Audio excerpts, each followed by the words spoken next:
নোয়াখালীতে এপেক্স ক্লাবের ১০ম সম্মেলন ও বৃত্তি প্রদান অনুষ্ঠিত হয়। আজ ৮ এপ্রিল দিনব্যাপী নোয়াখালী মেডিকেল কলেজের হলরুমে অত্র ক্লাবের নবাগতদের সংবর্ধনা দেয়া হয়। পাশাপাশি বেগমগঞ্জ উপজেলার সরকারি ও বেসরকারি প্রাথমিক বিদ্যালয়ের তৃতীয়, চতুর্থ ও পঞ্চম শ্রেণীর শিক্ষার্থীদের মাঝে সদ্য অনুষ্ঠিত জুনিয়র বৃত্তি পরীক্ষায় কৃতকার্যদের মাঝে সনদ ও নগদ অর্থ বিতরণ করা হয়। বৃত্তিপ্রাপ্ত শিক্ষার্থীর অভিভাবক ও বিদ্যালয় প্রধান শিক্ষকদেরকেও পুরস্কৃত করা হয়। অনুষ্ঠানে সভাপতিত্ব করেন এপেক্স ক্লাব অফ বীরশ্রেষ্ঠ রুহুল আমিন সংগঠনটির নবনির্বাচিত জাতীয় সভাপতি ২০২৬ মোহাম্মদ বেলাল হোসেন।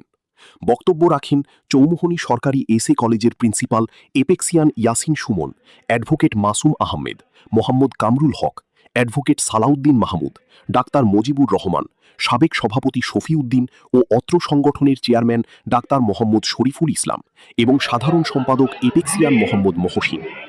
২০১২ সালে বিশিষ্ট ব্যবসায়ী নিজামুদ্দিন পিন্টু ও বিশিষ্ট সাংগঠনিক সাইফুল্লাহ কামরুলের উদ্যোগে নোয়াখালীর কৃতি সন্তান বীরশ্রেষ্ঠ রুহুল আমিনের নামে মোহাম্মদ মিজানুর রহমানকে সভাপতি ও মোহাম্মদ মহসিনকে সাধারণ সম্পাদক করে ১৪ সদস্য বিশিষ্ট এপেক্স ক্লাব গড়ে তোলা হয়। সেই থেকে এই সংগঠনের মাধ্যমে সামাজিক ও জনকল্যাণমূলক কর্মকাণ্ড পরিচালিত হয়ে আসছে।